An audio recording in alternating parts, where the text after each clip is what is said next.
guys, Matt from Behind the Iron. Thanks again for tuning in. Oh man, what a week it's been. All around the world by the look of it. So I haven't put a video out for a little while. Unfortunately, I had to have a small little procedure done under my arm here. So now I've got a couple of staples and I've just been in a crappy mood. But we're back and let's get into it. So, as you can probably imagine, just like every single other person on the internet, I've been asked to discuss the fight last night between Hatfull and Eddie. I did stay up. Well, it's actually this morning. I stayed up. It's 4:30 in the morning here in Western Australia. So I actually stayed up all night. I'm not really sleeping so well at the moment anyway because of this, but you know, that's life.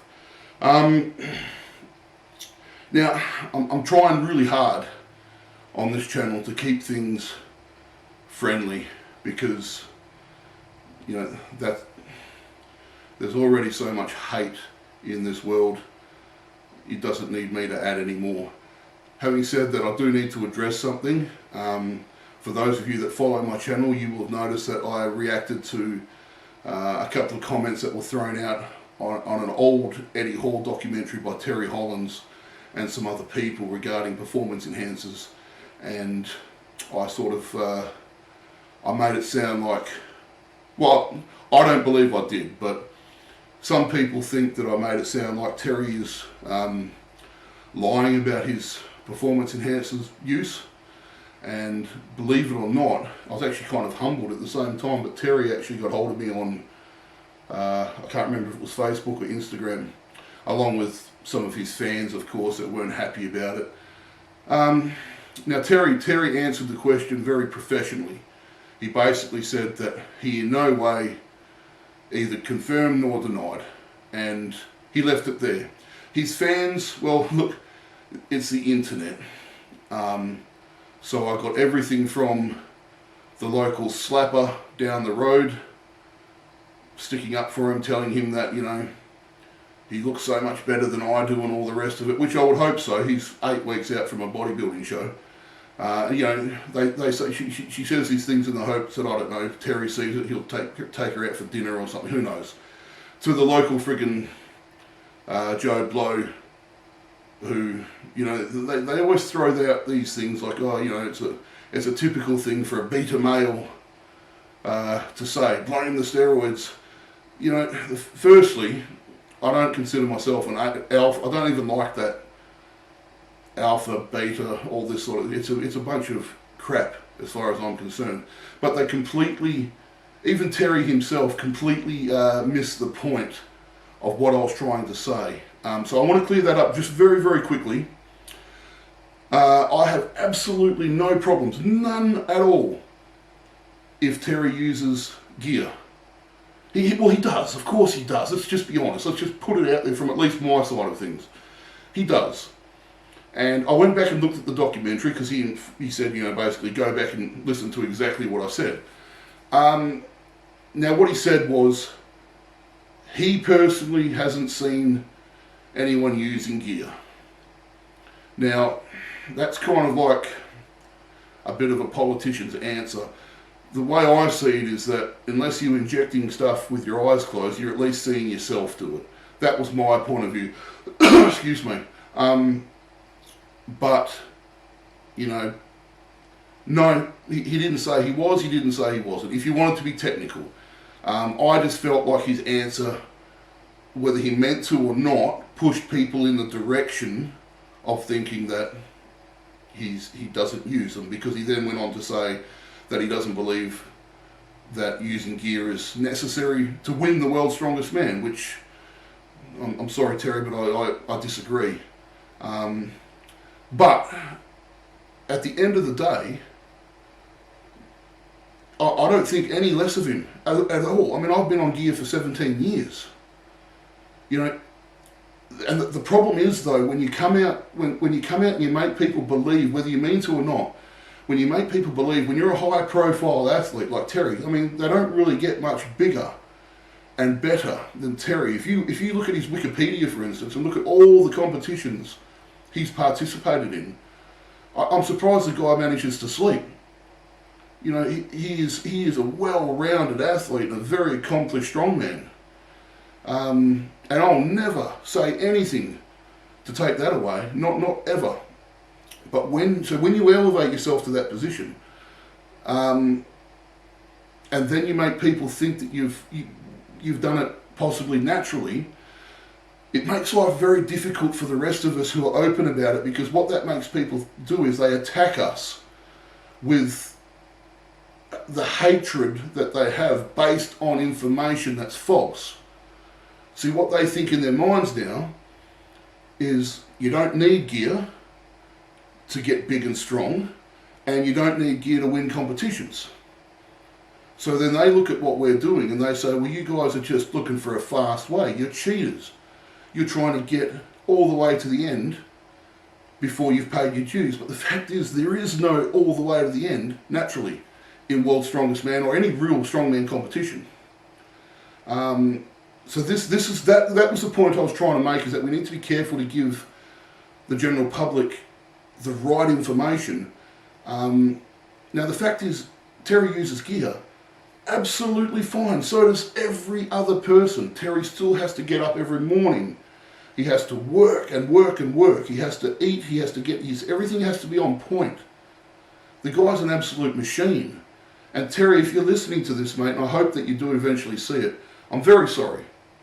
And I'm a big enough man to admit that maybe I was a little bit too rash with what I was saying, and I'm sorry about that, mate. I really am. I actually think you're a fantastic athlete. You're very humble, which is something that I really, really enjoy in an athlete. You let your work speak for itself. And Terry, mate, you're always going to be way up here with me, and don't ever feel like you need to sort of hide anything for the sake of what others might think.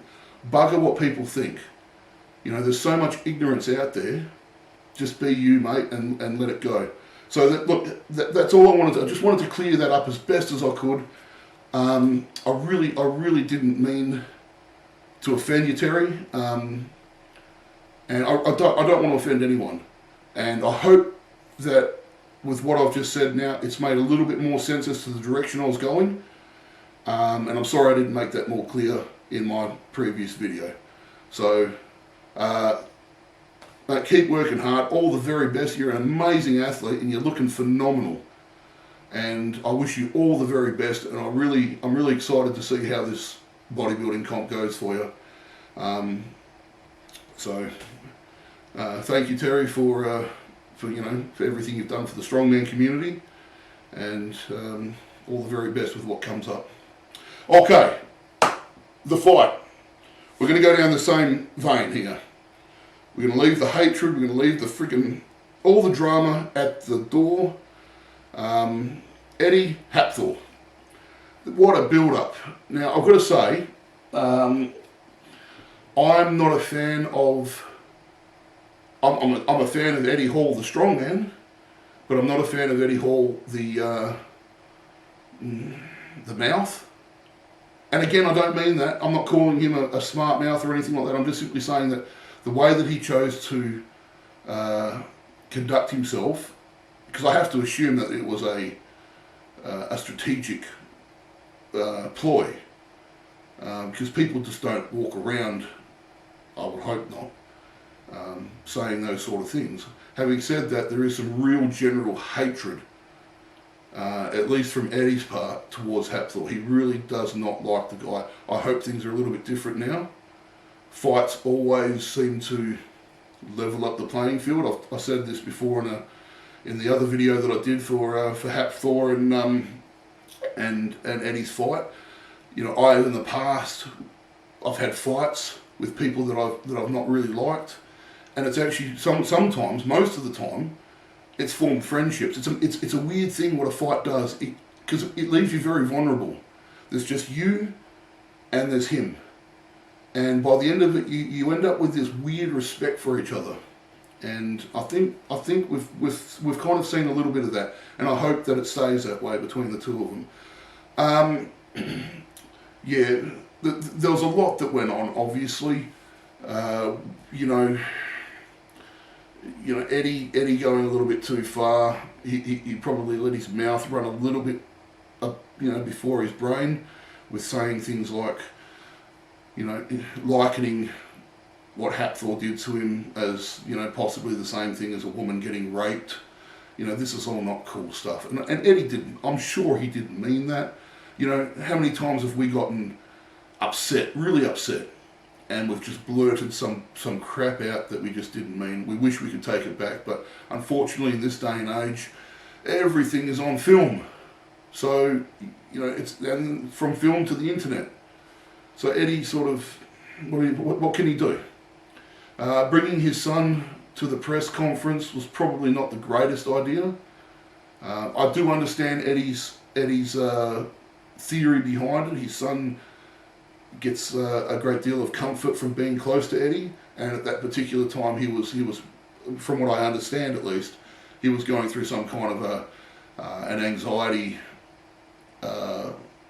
attack or so, I don't know, something like that. But I've got to sort of wonder whether or not it would be worse for his anxiety to put him up there with the language, the threats, and just the idle sort of chit-chat banter that would eventually, these guys have always, it's always kicked off every time they've been together. So you can't really assume that it's not going to in this case. I personally wouldn't have done it. But having said that, I'm not Max's father. So I don't get to have a say in that. Of course I can give my comments, but what does that matter? What do my comments matter in the grand scheme of things? So, look, Eddie did run his mouth a lot. Don't get me wrong, Hatfull wasn't, sitting there quietly either, but I just feel that that Eddie was allowing himself possibly to get so frustrated that instead of using it to fuel him forward, it was actually starting to corrode him. We saw Eddie drop a ton of weight, more than he was expecting to lose. I think he was actually looking at coming in heavier than Hatfull. Now, if I'm wrong, then whack it in the comments. But from his press conferences and things like this, it sounded like he was looking at actually coming in heavier than Hatfull. And then he ended up coming in 10 kilo lighter. But when he walked into the ring, he was so angry. You could see in his face it had consumed him to the point where it seemed, to me at least, that he had one thing on his mind, and that was to make good on his promise to knock him out. So he was just loading up on this hand, and he by halfway through the fight, and then all the way through to the end, he had actually started to lean so far over on this charged up fist. There's already a height disadvantage of about 6 inches, but he probably pushed that height disadvantage to 10 inches from leaning down like this. And he was just giving that everything he's got in the hope that he could tag Hatfull and put him down. Now, for anyone that's done any boxing, I competed in boxing when I was younger, and even back then I can tell you that throwing, heavy hits like that and missing, essentially you can feel it just draining your tank away. It's so taxing on your body to throw hard, heavy hits, and Eddie was just throwing them after and after and after. So, it's no wonder that he was starting to gas out. And where on the other hand, Hatfull seemed to have his head screwed on tight. He was focused, he had his hands up, and he was going through the motions. He was working Eddie, he was looking for his way in, taking advantage of times when he could. I think Hatfull could have probably been a little more aggressive, but at the end of the day, he was winning, so what's the point? What's the point? Hatfull, look, I'm not ever going to try and tell someone, there's already so many freaking super coaches on the internet who have got so many things to say. How many boxing legends are there in this world. They seem to all be on the internet at the moment. So forget what this little boy here has to say. Eddie, you did whatever your coach said to do. It paid off. You seem to have a very, very good coach. End of story. So Eddie, look, by the end of it, he was humbled. But that happens in a fight when you lose. I was very, very happy to see Hatfull keep a lid on his emotions. There's sometimes when you see professional boxers win, or any fighter for that matter, when they win, they can sometimes become, like a blustering fool. And I was very happy not to see that. I really wanted to see Hatfull, when they gave him the microphone, I really wanted to see him just throw out some kind of an apology to Eddie, just to seal the deal and close this off once and for all. If it was me, I would have just said, whether you don't have to say you're sorry for slandering him or whatever, because look, at the end of the day, if you truly believe you were cheated, then you've got a right to voice that. But I would have at least apologised for the impact it had on Eddie and given him at least that. I think Eddie deserves that, and I think that would have gone a long way to patching things up, if that's in fact what they want. But no, Thor, he fought the fight. He did everything he was supposed to do from the look of it. And at the end of the day, technique won. I did send a message to Eddie, and I basically just told him that at the end of the day, he did what he thought was right. There's a big difference between being a good fighter and a good boxer. And I think Eddie's a good fighter. I think Eddie on the street would be devastating. But at the end of the day, when you're in the ring, technique is king. And we saw that. We saw that this morning. So, congratulations to Hatfull. Holy crap, man. What a couple of years it's been for you guys. So put it to bed now, fellas. Put it to bed. You've shaken hands. Whether you're going to be friends or not, that's yet to be decided. But let this chapter go. Let the hatred spill away and carry on, enjoying your life. You guys have got fantastic families. You've now got a freaking butt ton of money. Go and enjoy your lives. Get it done. There was one other thing. Excuse me. There was one other thing I just wanted to bring up, which I thought was kind of weird, and a few other people have touched on this as well. Colin Bryce flew over to watch the fight. And for those of you that don't know, Colin Bryce is the person that Hatfull has linked in with Eddie as a co-conspirator for changing up the events and, in Eddie's eyes, poor judging and all the rest of it. So, Colin came along and they interviewed him after the fight. And what he said was just so weird, and it kind of makes me wonder if there was just something that Hatfull was saying that's true, because, and again, this is just my opinion, okay, so don't freaking beat me down for it, people, because, I'm a free-thinking person, and this is just something that I'm mulling around in my mind, I'm sharing with you. If you disagree, then okay, that's okay, just put your opinions in the comments, but let's just keep it, happy. When they interviewed him and they asked, because this was before, it was after the fight, but before the actual announcer, announced who the winner was. So they were asking, Colin what he thought, and he obviously said the usual crap that you can expect everyone to say. They're both fantastic athletes, and I wish them all the very best. But then, when they pushed him a little bit harder, he was sort of saying things. He was. I'm not sure he was looking at the same fight. Either that, or he'd been, drinking a few sherbets along the way. Because then he kind of tried to justify how it should be a draw. And the justification. I'll put the link in the description. What he was saying just didn't make sense. It was like he was scratching for a reason not to acknowledge that Hatfull had won. And let's be honest, it was a unanimous decision from 3 judges who gave it all to Hatfull by a wide margin. In boxing, it was a fairly wide margin. So I just wonder, because even like when the documentary came out that Eddie Hall posted on his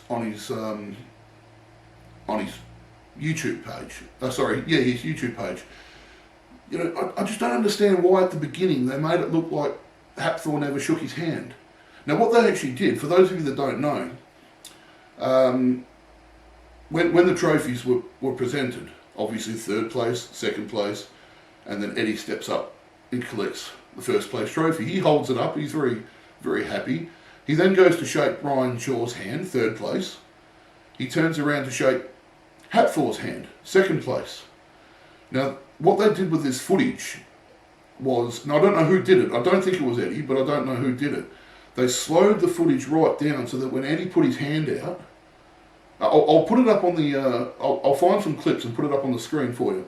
When Eddie put his hand out, they slowed it right down so it looked like Hatfull was just letting him hang there. And then they cut it off. So basically they made it look like Hatfull was so bitter about what had happened that he wouldn't shake Eddie's hand on the platform, which was absolutely untrue. And I just don't know why they did that. I can't stand that in journalism. You know, you either tell the truth or you don't, you know, the truth, not your version of the truth, or don't do it at all. Because obviously they did this to get people to believe a certain thing from the get-go, and then it all flowed from there to try and, you know, make Hatfull look like a monster and all the rest of it. But in actual fact, if you looked at the original footage, there's no issues at all. No, Hatfull didn't look very happy about it, but he still shook Eddie's hand. And that's why if you looked at the press conferences and all that, and they constantly are talking, oh, I shook your hand, no you didn't, yes I did. That's what they're talking about. So, you know, I don't know what to make of it. It's obviously untrue, and whoever created that documentary really should have a closer look at themselves, because, you know, as we can see in the world today, the media and you know, people of that sort of vocation can sway crowds to the point where they can, you know, be quite dangerous in some cases. So they have that responsibility to be honest. My opinion. Alright, Hatfull did well. Look, neither of them are going to be professional boxers anytime. Well, I guess they are professional boxers. They got paid to fight. A lot of work for both of them. I personally would rather just see Eddie get back into strongman where he fits better. I believe he has got something coming up. I believe he's going to be the where is it? I believe he's going to be a captain for the UK strongman team, which will be very interesting to see. You know, him back in the sport and all the rest of it. So obviously I wish Eddie all the very best. Hatfull, I wish you all the best as well. Thanks very much, guys, for putting on this fight. Thank you for making it free. I do believe a lot of people had issues with the app and all the rest of it. I personally didn't have any issues. It was all fine. And I look forward to seeing what you all come up with in the future. Alright guys, thank you for being here. Thank you for everything else. Thank you for all the well wishes regarding this bullcrap. And I look forward to talking to you all soon. Take care. Keep safe. All the very best. Thank you.